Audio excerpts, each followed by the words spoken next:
అన్నయ్యకి ఆ లోపం వల్ల అన్నయ్య వదిన బెంగళూరులో ఉంటారు, మేము విజయవాడలో ఉంటాం.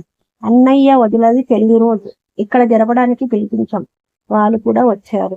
వదిన అంటే మా అన్నయ్యని పెళ్లి చేసుకోవడానికి ముందు కూడా బంధువులు అవుతాం. అందుకే ముందు నుంచి బాగా క్లోజ్ ఉంటాం అందరం.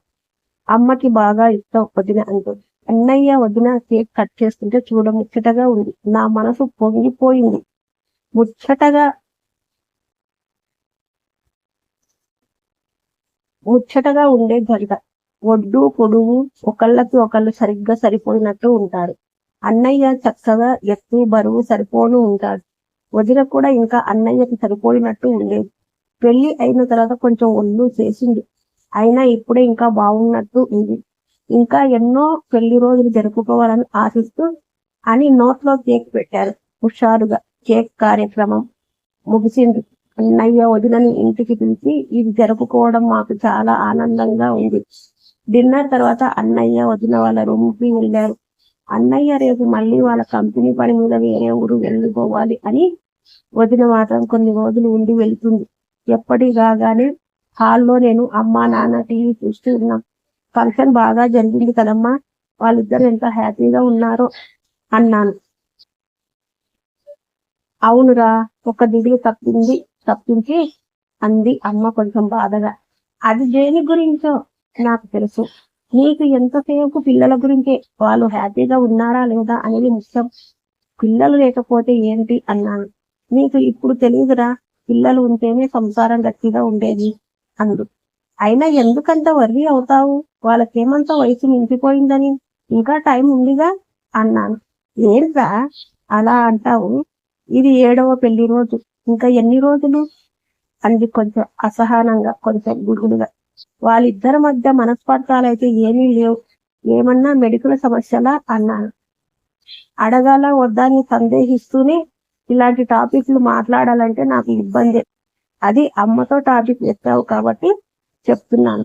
నేను మొన్న ఆ మధ్య బలవంతం చేసి డాక్టర్ దగ్గరికి వెళ్ళమని ఫోర్స్ చేశాను ఇద్దరిని. కొంచెం సేపు ఆగింది చెప్పాలా వద్దా అని సందేహిస్తున్నట్టుగా. మళ్ళీ తనే అంది, అన్నయ్య కౌంట్ తక్కువగా ఉందట అంది నెమ్మదిగా. నేను అవక్కయ్యాను. కాసేపు మౌనం ఉండిపోయా. ఏదో ఒకటి అనాలి కదా అని. ఏంటి స్వీట్స్ కౌంటా అన్నాను అప్రయత్నంగా. ఆ అమ్మ ఏమీ మాట్లాడలేదు. డాడీ అసలు ఏమీ మాట్లాడలేదు మొదటి నుంచి. ఈ విషయానికి కూడా పైకి అనాలా అని నన్ను నేనే తిట్టుకున్నాను. నాకు ఇంకా బాధ అనిపించింది.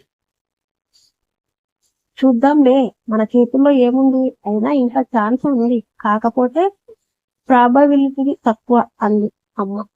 మర్నాడు అన్నయ్య ఊరికి వెళ్ళిపోయాడు. నేను చాలా రోజుల తర్వాత ఇంటికి వచ్చాను కదా అని ఆఫీస్కి ఓ 10 రోజులు సెలవు పెట్టి వచ్చాను. హాల్లో కూర్చుని పేపర్ తిరిగేస్తున్నాను. ఎలా ఉందిరా నీ జాబ్ ఢిల్లీలో అంటూ వెనక నుంచి వచ్చింది వదిన, కాఫీ కప్ పట్టుకొస్తూ. కప్పు అందుకుంటూ అన్నాను, బ్రహ్మాండంగా ఉంది. జస్ట్ ఇలా పొద్దునే చిరునవ్వుతో కాఫీ ఇచ్చేవాళ్ళు లేకపోవడం తప్ప అన్నాను నవ్వు. అలాంటి కోరికలు వస్తున్నాయంటే ఇక పెళ్లి టైం వచ్చిందని అర్థం అంది నవ్వుతూ.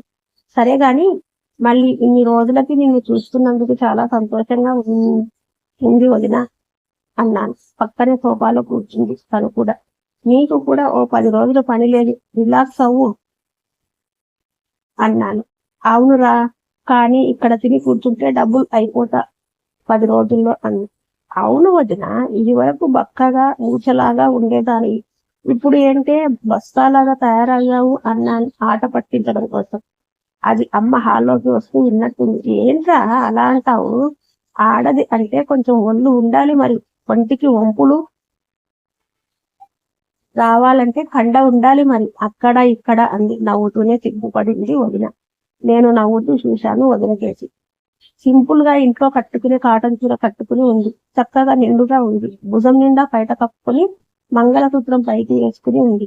నిజమే, పెళ్ళైన ఏడాదికే సౌష్టంలో మార్పు వచ్చింది. అప్పటి వరకు అంతంత మాత్రంగా అని పిలిచే వంపులు ప్రస్తుతంగా కనిపించసాగాయి. ఎవరు సొంత వదిన గురించి అలా కావాలని ఆలోచించరు గాని గమనించడం మాత్రం సహజం. ఎంత వదిన అయినా అందంగా ఉంటుంది అనుకోవడం, ఉండాలని కోరుకోవడం సహజంగా ప్రతి వాడిలోనూ ఉండే ఫీలింగే అమ్మ ఏంటి మళ్ళీ ఎదురుగా అసలే పెళ్లి కావలసిన వాడు వాడిని తిరగొడుతున్నావు అంది నవ్వుతూ.